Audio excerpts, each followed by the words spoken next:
At my sister's engagement party, the chandeliers glittered like they had been strung with diamonds. Champagne glasses clinked in practiced rhythm, and everyone's laughter was loud enough to feel rehearsed. I was standing near the edge of the ballroom when my parents took the microphone, smiling wide, and announced their gift to the happy couple, $1.2 million worth of company shares, neatly tied with a ribbon of legacy and wealth. The applause roared, cameras flashed, and my sister pressed her perfectly manicured hand to her mouth in feigned shock, as though she hadn't known. I froze, my glass of sparkling water trembling against my lips. Then my mother's eyes found mine across the room, her smile never faltering as she mouthed, "Don't make a scene." That was the moment something in me shifted. Though the unraveling had been decades in the making, I had grown up watching the way they favored her. The golden child, the daughter who could do no wrong. If she forgot to pick me up from school, it was my fault for not reminding her. If she lied about where she was, it was my silence that was blamed. And now, standing in that room where everyone cheered for her windfall, I was reminded again of my role. The quiet shadow expected to clap, the loudest. But 5 minutes later, I made a decision that would change everything. And this time, the scene would not be mine to carry. I stood there clapping, my palms stinging, my face aching from a smile that felt like it had been nailed on. Every detail of the night pressed itself into my memory. The weight of the chandelier light, the taste of bitterness and citrus from the water I forced myself to sip, the way my father adjusted his cufflinks with pride, like he was the one receiving the gift. And then I heard the whispers begin. Not everyone was impressed. An older cousin leaned toward her husband and muttered, "They're really giving her company shares?" At an engagement? Her husband just shrugged, but their eyes flickered toward me for a split second, as if to measure my reaction. That's when I realized. They all knew. They knew I'd been excluded. They knew I was the afterthought. I pressed my nails into my palm, grounding myself, because the temptation to walk out, to scream, to expose what really happened in our family was almost unbearable.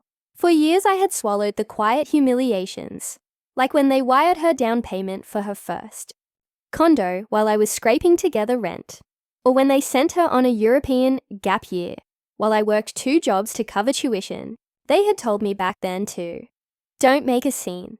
But what they didn't know was that this time, I already had the receipts. I had been keeping records for months, maybe even years. Not because I wanted to use them, but because some part of me knew this moment was coming. And when my phone buzzed in my clutch that night, it felt like the universe had given me a signal. It was time. I slipped outside to the terrace, the sound of applause muffled behind the heavy glass doors, and pulled out my phone. The message glowing on my screen wasn't from a friend. It was an automated alert, a transfer confirmation from one of the family trust accounts. My stomach dropped. They hadn't just given her those shares tonight. They had quietly moved assets days ago.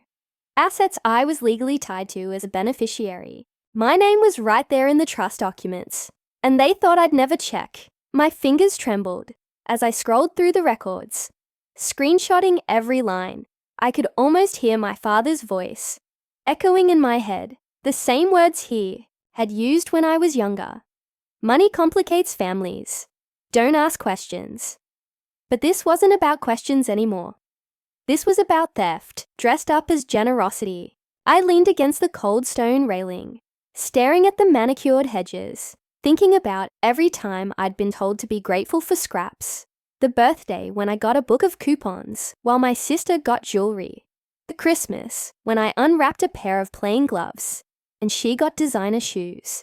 They called it tradition. They called it balancing expectations. I had accepted it for years, because fighting back only made me the difficult one, the ungrateful one. Tonight, though, they had crossed into something bigger than favoritism. It was fraud. They thought hiding it under the glitter of an engagement toast would make it untouchable. I took a deep breath, steadying myself, and in that moment, I knew I wasn't going to argue with them. I wasn't going to raise my voice or stormed back into the ballroom. I was going to do the one thing they never believed I had the courage to do. I was going to act. By midnight, I had already forwarded the screenshots to my attorney, attached to an email with the subject line, "Urgent, breach of trust." I didn't need to make a scene tonight. I'd let the Lord do that for me. The next morning, my mother called. Her voice sweet like she was rehearsing lines from a play. "Darling, wasn't last night beautiful? You looked so radiant. I hope you're not upset. You know your sister has always had a special connection to the company. We didn't want you to feel left out, of course. Don't make this bigger than it is." Her words dripped with the same false concern I had heard my entire life. But this time, I wasn't just her daughter. I was a beneficiary with evidence in hand. I let her talk, every sentence another rope she thought was binding me back into. Silence. While I stared at the email thread, already unfolding on my laptop, my lawyer had responded before sunrise, attaching the trust documents, highlighting the clauses they had violated, and advising me to stay calm. "Do not tip them off. Do not let on that you know. We'll file in court this week." For the first time, I felt like someone was in my corner. Not a friend telling me to just let it go. Not a relative urging me to keep the peace, but a professional who saw the truth in black and white. I remembered the way my father had stood on that stage, puffed up with pride as he handed my sister those shares. The way my mother's eyes had pinned me into silence. They thought it was done. Over. Another chapter where I faded into the background. But now it was my turn to script the story. That afternoon, I drove to the bank and locked every account tied to my name. I filed fraud alerts, reset passwords, changed authorizations. My hands were steady as I signed each form, because this time, I wasn't the trembling child desperate for approval. I was the one holding the receipts, and when I walked out into the sunlight, I didn't feel guilty. I felt powerful. My phone buzzed again. Another email from my lawyer. "We'll serve them on Friday. Don't engage before then. Let them show their hand." I tucked the phone into my bag, already imagining their faces when the papers arrived. For once, the scene would not be mine to avoid. It would be theirs to explain. By Friday morning, the papers were filed and served. I didn't have to lift a finger. My parents' world of control and appearances was pierced by an official envelope, delivered to their doorstep. I wasn't there to see it, but I could imagine my father's jaw tightening as he read the words, "Petition for breach of fiduciary duty and equitable distribution of trust assets." For once, his cufflinks and reputation couldn't shield him. He couldn't brush it off as family business when it was now stamped and logged in court records. The silence from them was deafening. No calls, no texts.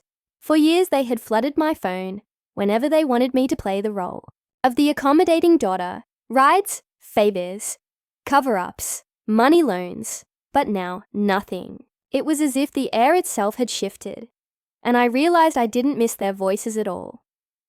That weekend, extended family started reaching out. My cousin, the one who had whispered at the engagement, messaged me. "I heard something's happening. Good for you. It's about time someone stood up to them." A second cousin sent screenshots of a group chat where my parents were already trying to spin the story, claiming I had misunderstood, that I was confused about the trust. But then one line in the chat stopped me cold. My sister had written, "She's just jealous. I knew she would ruin my engagement." That cut deeper than I wanted to admit. I had always hoped, somewhere inside, that she saw what was happening, that maybe one day she'd understand. But no, she had inherited not only their money, but also their entitlement, their blindness. I spent that night in my apartment, documents spread out on the table, lit only by the glow of my desk lamp. Line after line, my lawyer had highlighted where they had violated the trust terms, transfers without required notification, asset diversion, favoritism with no equitable offset. It was all there, stark and undeniable. And yet, I couldn't help but think of the countless dinners where I had sat small at the edge of the table, watching them toast her achievements while mine went unnoticed. Every "don't make a scene" echoed louder now. A chorus of commands meant to keep me compliant while they wrote me out of my own family's story. By Monday, their lawyer finally called mine. The offer was laughable. They wanted me to drop the petition in exchange for a small settlement, an amount so insulting, it was practically a second slap across the face. My lawyer didn't even flinch. "We'll see you in court," he said, his voice calm, measured, final. That was the moment it hit me. This wasn't about me begging them to see my worth anymore. This was about making them face the one thing they had spent their entire lives avoiding: accountability. And when my mother finally tried again, leaving a voicemail dripping with her old rehearsed sweetness, "We can talk about this, darling. You don't have to escalate things." I didn't call her back. I just saved the message in my evidence folder. For once, I wasn't the one who needed to explain myself. They were. Court moved slowly, but I didn't. Every week brought another motion, another filing, another layer of exposure for what they had done. The discovery process was brutal. Not for me, but for them. Bank statements, internal emails, transfer logs, things they assumed would never see daylight, were now being combed through by attorneys who didn't care about family ties, only about the law, and piece by piece, the image my parents had curated for decades began to fracture. I learned things I had never known. They had leveraged my college fund to cover my sister's emergency expenses on her condo remodel. They had taken out loans against assets meant for both of us, and they had funneled money through shell accounts to disguise how unevenly they were distributing everything. Reading those documents was like peeling back the wallpaper in an old house and finding rot behind every panel. And yet, instead of grief, I felt clarity. This wasn't favoritism. This wasn't just, "she's the golden child." This was deliberate, systemic theft dressed up as family tradition. When the first hearing came, I walked into the courtroom alone, dressed in a navy suit I had bought on clearance 2 years earlier for job interviews. My parents sat at the opposite table, their lawyer flanked by binders. My sister seated between them, clutching her designer bag like it was armor. She didn't even look at me. My father tried to, but the glance was quick, almost shameful. And then he turned back to his papers. My mother, though, her eyes stayed on me the entire time, cold and burning, like she thought if she stared hard enough, I'd shrink back into the child she could silence. But I didn't shrink. I sat upright, hands steady on the table, listening, as my lawyer laid out the facts one by one. He didn't dramatize, didn't embellish. He just pointed to the contracts, the clauses, the violations. The judge listened, expressionless, but I could feel the room shift. For the first time, their power didn't extend here. They couldn't charm, couldn't intimidate, couldn't rewrite the narrative.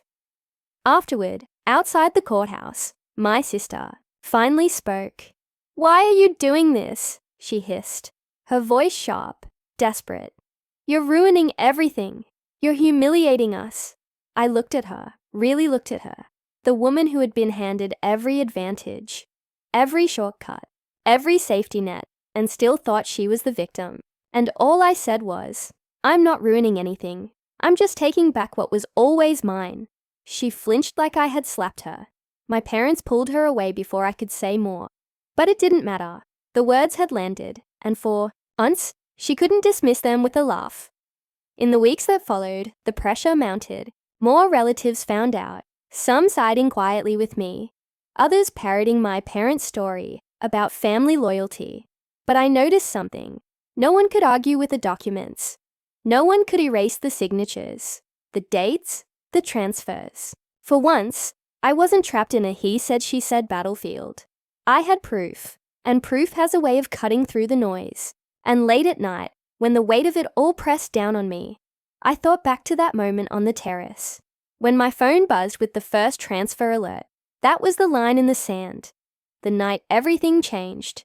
They thought they had silenced me with a gift to my sister. Instead, they gave me the one chance I needed, the chance to finally break free from their script and write my own. And this time, there would be no stage-managed applause, No whispered warnings, not to make a scene. The scene belonged to me now, and I was ready to see it through to the end. The second hearing was even harsher.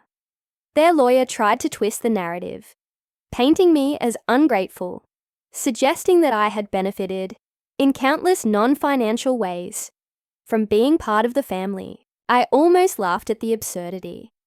What non-financial ways? Being their scapegoat, being told to stay quiet while they shifted wealth under my nose. My lawyer didn't flinch. He slid forward a thick binder of exhibits, tabbed with colored flags, and said, "Let's focus on the facts. Transaction logs, emails authorizing transfers without required signatures. A trail so clear that even the judge leaned forward, eyebrows raised. My father's face turned crimson as those documents were read aloud. My mother kept her mask on, but I could see the way her hands twisted in her lap, knuckles white. My sister sat stone-faced, but her eyes darted, restless, like she was realizing for the first time that this might not end with her walking away untouched. During recess, I stayed seated, flipping through my notes. Calm, deliberate, my parents, huddled together across the room, whispering urgently to their lawyer. I thought of all the years they had told me I was too emotional, too reactive, too dramatic. And now, here I was, the steady one, the quiet one, the one who had built her case brick by brick while they scrambled. When the judge reconvened, he addressed the room. These are serious allegations, and the evidence presented is substantial. The court will be reviewing the matter carefully, but I'll be candid. This is not a small dispute. This is a systemic breach. The words landed heavy. My mother's head snapped toward the bench, as if sheer indignation could reverse them. My father's jaw clenched. My sister finally looked at me, her eyes wide, not with anger, but with something new, fear. That evening, back home, I allowed myself to breathe. I brewed tea, sat at my small kitchen table, and spread out the notes again. Outside, the city hummed with life, but inside, there was a stillness I hadn't known in years. I thought back to every time they'd told me not to make a scene. At birthdays, at holidays, at graduations. Silence had been the price of belonging, but the truth was, I had never belonged. Not to their version of family, not to their hierarchy. And now I wasn't just breaking free.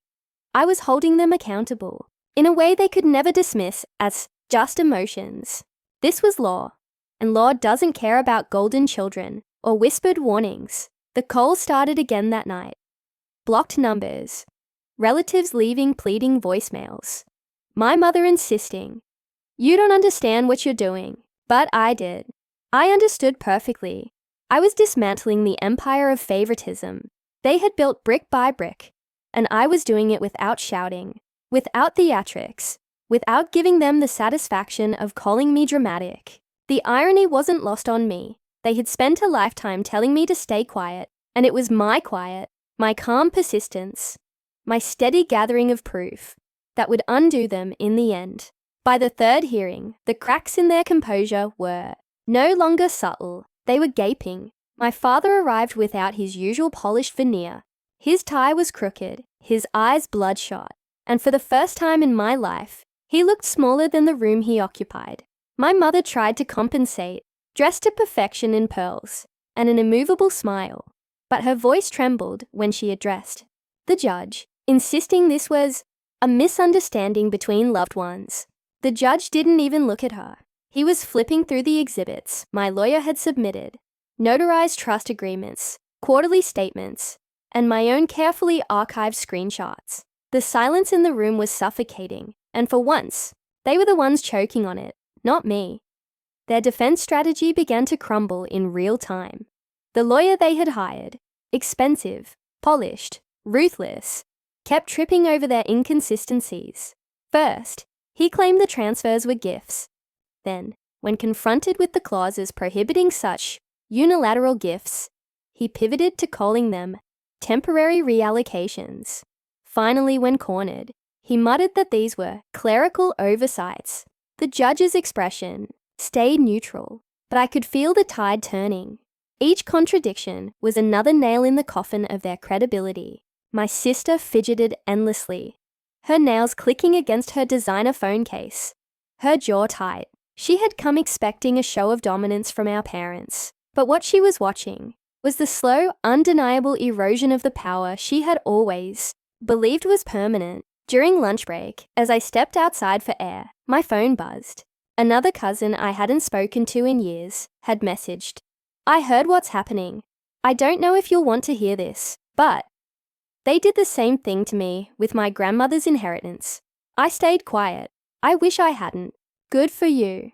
I stood on the courthouse steps, staring at that message, and felt a strange mix of anger and relief. Anger that I wasn't the first casualty of their greed. Relief that I wasn't crazy, wasn't imagining the pattern. It was real, and others had seen it too. When court resumed, my lawyer introduced one last piece of evidence, a chain of emails between my father and their accountant, explicitly instructing the transfers to bypass notification requirements. My mother's face drained of color as the words were read aloud. My father closed his eyes, rubbing the bridge of his nose, like he could will the paper out of existence.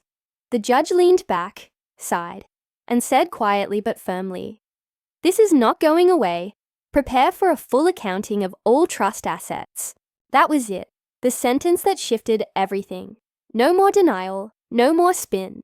They were trapped in the very system they had believed was beneath them, forced to play by rules they had taught me never applied to them. That night, I sat alone in my apartment again, but this time I didn't feel the weight of solitude. I felt the strength of it. I thought back to the girl who had stood frozen at her sister's engagement party, glass trembling in her hand, told once again not to make a scene. That girl had been underestimated, silenced, written off, but the woman I was now had forced their secrets into the light, and there was no undoing it. For the first time in decades, the scene was mine, not because I demanded attention, but because I had earned the truth, and the truth was louder than any applause in that ballroom could ever be. When the final ruling came, months later, it didn't arrive with fireworks or a dramatic outburst. It arrived in the measured tone of a judge reading from prepared notes. The courtroom was quiet, the air heavy with the kind of anticipation that feels like a held breath. My parents sat stiff, my mother's hand clutching her pearl necklace, like it could anchor her. My father slouched as though the fight had already drained him. My sister's eyes darted everywhere but toward me. And then the words I had been waiting for. The court finds that there has been a clear and deliberate breach of fiduciary duty. Assets wrongfully diverted will be restored to the trust, with equitable distribution enforced. Furthermore, penalties and costs are to be borne by the respondents. I didn't smile, didn't gasp, didn't move. I just let the words settle in the air, because for once, they didn't belong to my parents. They weren't spinning them. They weren't controlling them.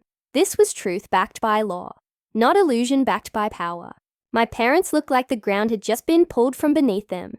My father whispered something to their lawyer, who only shook his head. My mother turned to me then, her expression caught between fury and disbelief, and mouthed the same phrase she had used my entire life.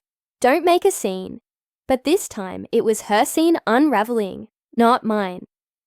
Walking out of that courthouse felt like stepping into sunlight after years underground.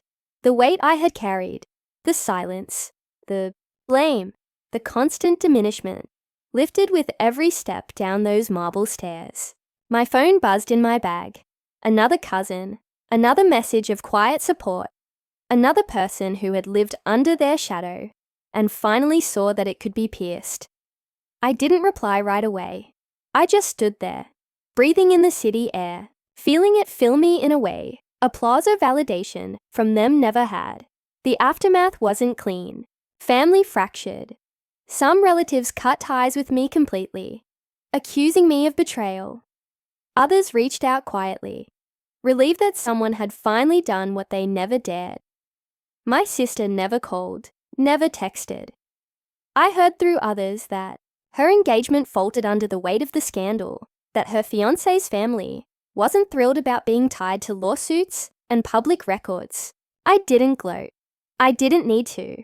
The truth had already done its work. At home, I placed the court order in a folder, alongside the screenshots, the statements, the emails, the receipts I had gathered piece by piece over years of being silenced.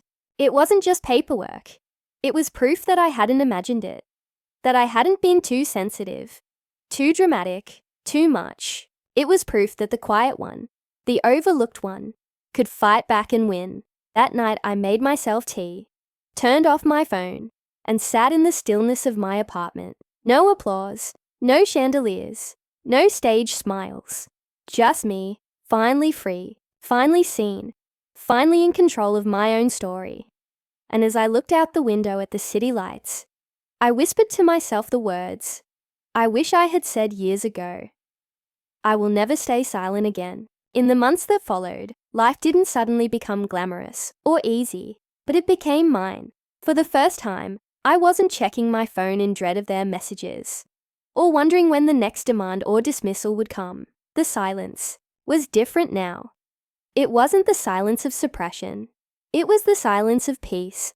My lawyer finalized the redistribution of the assets, and I watched as my accounts reflected numbers I had never seen before. Not stolen, not given as pity, but rightfully mine. And yet, what surprised me most was that the money wasn't the victory. The victory was knowing I had stood up, knowing I had refused to shrink, knowing I had turned their favorite command, "Don't make a scene," into the very stage where they were forced to account for every lie. News trickled through the family. Grapevine. My father stepped down from his board position after whispers about the case made their way into the company's inner circle. My mother, once the hostess of glittering family gatherings, stopped sending invitations. Their mansion, once open to every cousin and neighbor for holidays, grew quiet. My sister kept her distance, her engagement eventually breaking under the weight of scandal and resentment. They had wanted me to play the shadow, but in exposing them, I had cast their empire into a brighter light than they could survive. Meanwhile, I built something of my own. I used part of my restored assets to finally finish graduate school, a dream I had shelved for years while working 2 jobs to cover rent.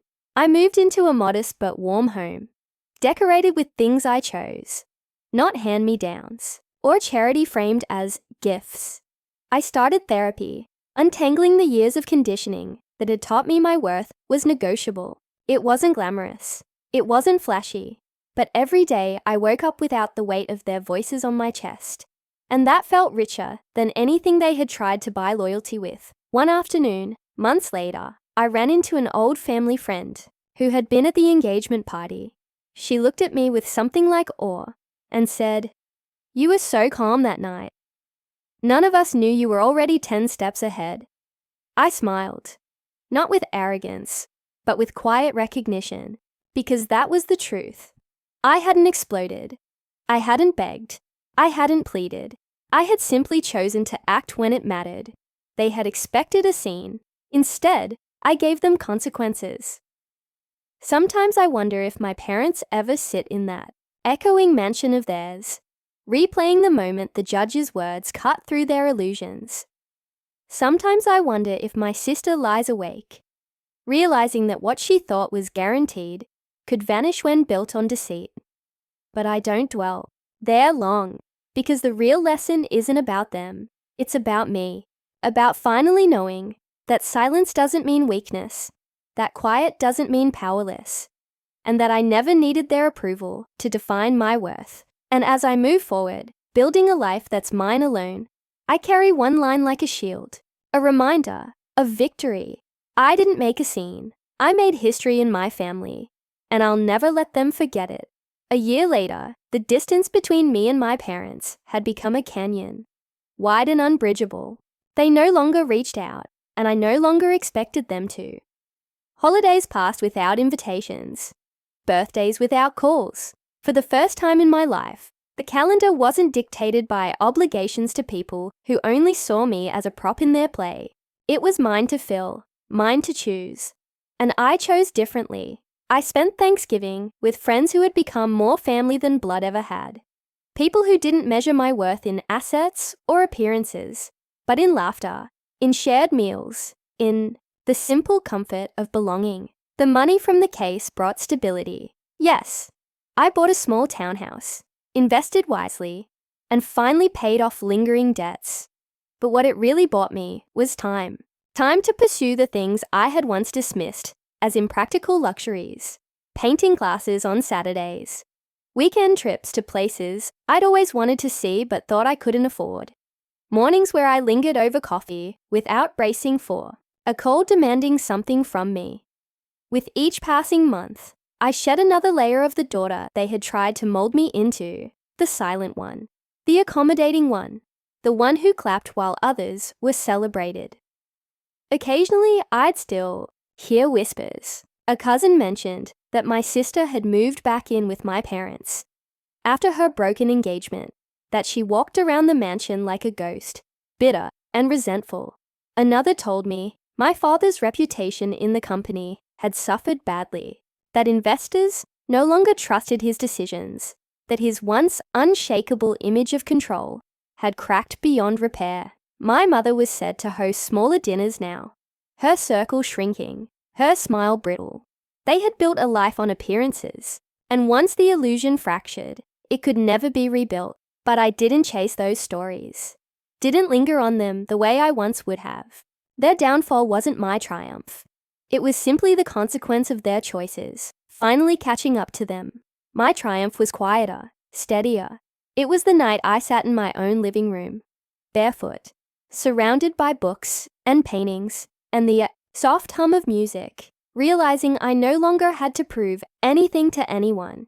It was the morning I looked in the mirror and didn't see the overlooked daughter, but a woman who had endured, who had acted, who had claimed her place. Sometimes, when I walk past a jewelry store and see the glittering displays, I think back to that engagement party, to the chandeliers, the applause, the cameras flashing on my sister as she accepted her $1 million gift, to my mother's lips forming the words, "Don't make a scene," and I smile, not bitterly, not with anger, but with a kind of peace, because they were right about one thing.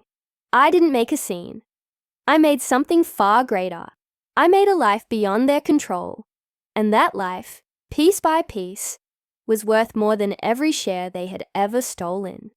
2 years later, I barely recognized the person I had once been, the woman who froze at the edge of a ballroom, who trembled with a glass in her hand, who believed silence was survival. That woman felt like a shadow I had finally stepped out of. My townhouse was filled with light now, not the kind that comes from chandeliers or staged applause, but the kind that filters through morning windows, touches the walls, and reminds you you're safe in your own space. I planted flowers on the balcony, painted the living room, a color that made me happy, and framed photos with people who had earned their place in my life. Occasionally, old ghosts tried to reappear. A letter from my parents arrived once, heavy with their handwriting, pleading for reconciliation. I didn't open it. I tucked it away in a drawer. Not out of spite, but out of clarity. I didn't need their words anymore, not when their actions had already spoken louder than any apology could.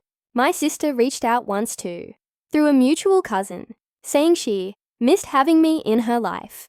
But what she really missed was the imbalance, the easy applause, the assurance that I'd always be in the shadows. I didn't respond. I had nothing left to give to people who only knew how to take. Meanwhile, I built routines that fed me. Morning walks in the park, dinners with friends, evenings spent reading or painting. The stability of knowing I was no longer waiting for the next betrayal became the richest thing I owned. Therapy helped me understand that my silence had never been weakness. It had been a strategy for survival, but survival isn't living. Now I was living, fully, openly, without apology. Sometimes people ask if I regret it, if I regret dragging my family into court, if I regret the fractures that followed. And my answer is always the same. I regret nothing, because without those steps, I would still be clapping at the edges of someone else's story. told to swallow my voice, told to stay small.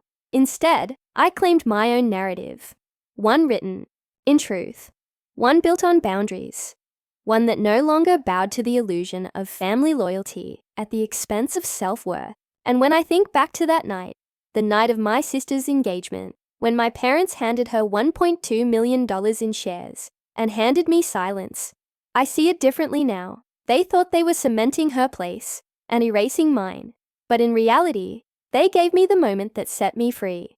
They gave me the clarity to see the truth, the courage to act, the power to walk away, and that will always be the gift they never meant to give.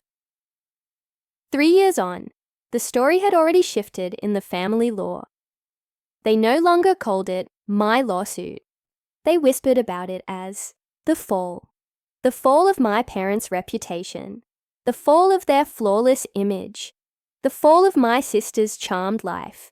Relatives still tried to soften the narrative, to pretend it had been a disagreement over paperwork, but I knew better, and so did anyone who had actually read the court filings. You can't erase public records, and the truth was there for anyone who looked. My parents had stolen, lied, and manipulated, and for once, they had paid the price. I didn't live in their world anymore. I didn't show up at their carefully curated dinners, didn't sit at their long mahogany table while they toasted the golden child and handed me scraps. I built my own table, smaller, humbler, but filled with laughter and honesty. On weekends, I cooked meals with friends, sometimes extravagant, sometimes simple, always shared without expectation. I started hosting book clubs, filling my living room with women who understood what it meant to reclaim yourself after being diminished for too long. Slowly, my life filled with community, not hierarchy. I kept investing, carefully, building a foundation I had never been allowed before. It wasn't about being rich. It was about being stable, safe, independent. I traveled, something I had once believed was out of reach. I stood in front of paintings in Paris, hiked quiet trails in New Zealand, wandered markets in Morocco. Each trip felt like proof that I had carved out a life, not dictated by anyone else's approval. A life that would have been impossible if I had stayed silent, if I had accepted, "Don't make a scene," as law. Once in a while, I still cross paths with people from that old world. An old family friend at a cafe, a former neighbor on a train. They always ask the same question in hushed tones. Do you ever speak to them now? And my answer, calm and steady, was always, no, I don't need to. Because what was there left to say? The relationship I had with my parents was built on conditions, on silence, on compliance, on erasure. Without those conditions, there was nothing left to salvage.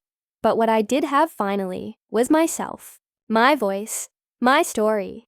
And when I looked back, the irony was almost poetic. The moment they tried hardest to silence me, the moment they handed my sister a fortune and ordered me not to react, was the very moment I began writing my freedom. They thought they had shut me out. Instead, they unlocked the door I didn't know I had the power to walk through. And once I stepped through it, I never looked back. 5 years later, the distance was permanent. I no longer thought of it as estrangement. I thought of it as liberation. My parents' mansion, once a monument to status, had been quietly sold off to cover penalties and debts from the trust case. Word spread that they downsized into something smaller, more private, away from the circles where whispers still followed them. My sister drifted through jobs and relationships, each one collapsing under the same weight of entitlement she had been raised on. I didn't watch closely, didn't gloat, but the stories found me anyway, carried by family members who wanted me to know that the golden child had tarnished. By then, my own life had taken a shape I once couldn't have imagined. I had built a career rooted in independence, no longer chasing approval, but building something steady on my own terms. My home was warm, filled with books, art, and friendships that felt like oxygen. I had traveled, learned, healed. Therapy had helped me peel away the old voices that used to echo in my head. Don't make a scene. Keep the peace. You owe us silence. Those words no longer held power. They were relics of a past I had outgrown. Sometimes, in quiet moments, I thought back to the night it all began. The engagement party, the chandeliers, the $1 million gift that wasn't just a gift, but a theft wrapped in a bow. I remembered my mother's eyes cutting into me as she mouthed those familiar words, "Don't make a scene." And I smiled, because in the end, she had been right in a way she could never understand. I didn't make a scene. I made a stand. I made a case. I made a future. Family gatherings continued without me, smaller, quieter, diminished. I was not missed there. I was never meant to be celebrated in that room anyway, but in the rooms I had built for myself. The laughter over dinners, the shared victories with friends, the quiet mornings alone with coffee and peace. I was not just included, I was alive, fully, unapologetically, on my own terms. And when people ask now, what happened with your family? I don't tell them about the courtroom, or the documents, or the downfall. I tell them this. They told me not to make a scene, so I made a life instead. 10 years later, the story feels less like a wound and more like a scar, visible, permanent, but no longer raw. I sometimes catch myself wondering if my parents still repeat the phrase that defined my childhood. If "don't make a scene" still rolls off their tongues as easily as breathing, maybe they whisper it to each other in their downsized home, clinging to the illusion that control is still theirs. Or maybe the years, the court orders, the isolation finally force them into silence of their own. Either way, it no longer matters. Their words don't reach me anymore. Their story isn't mine to carry. My sister faded from my life like smoke. I hear fragments, jobs lost, relationships broken, moments where she tried to reclaim the pedestal, but found no one left to applaud. She had been raised to believe she was untouchable, and watching her collide with reality must have been brutal, but I don't linger on it. Her path is hers to walk, just as mine is mine. The difference is, I learned to survive without the illusion of being chosen. She never learned to stand without it. What matters is the life I built in the ashes of theirs. A life full of choices that are mine alone. A home that breathes warmth, not performance. Friendships that don't ask me to shrink. A career that isn't chained to anyone's approval. The kind of peace that comes not from avoiding conflict, but from standing in truth. There are still days when I feel the old echoes, the instinct to quiet myself, to step back, to avoid being seen. But then I remember the terrace that night, the buzzing phone, the first screenshot I saved. That was the moment I stopped being their scapegoat and became my own advocate. That was the night I chose a different story. Looking back, I see the irony with crystal clarity. My parents thought handing my sister $1.2 million in shares would erase me. They thought silencing me in front of a ballroom of applause would cement their control. Instead, they gave me the final push I needed to break free. Their attempt to erase me became the origin of my independence. Their command to stay quiet became the fuel for my loudest victory. And so, when I tell my story now, I don't tell it as tragedy. I tell it as transformation. I tell it as proof that silence can be broken, that favoritism can be exposed, that even the most overlooked child can rise. I tell it for the ones still sitting in the shadows, still told to clap for someone else's fortune, still swallowing their voice to keep the peace. Because the truth is, you don't have to make a scene to change your life. You just have to take one step out of their script and into your own. My parents lost their reputation. My sister lost her pedestal, but I gained something priceless: myself, my worth, my freedom, and that, after everything, is the ending I choose to carry. Not their wealth, not their illusion, not their silence, just me, whole, seen, unstoppable.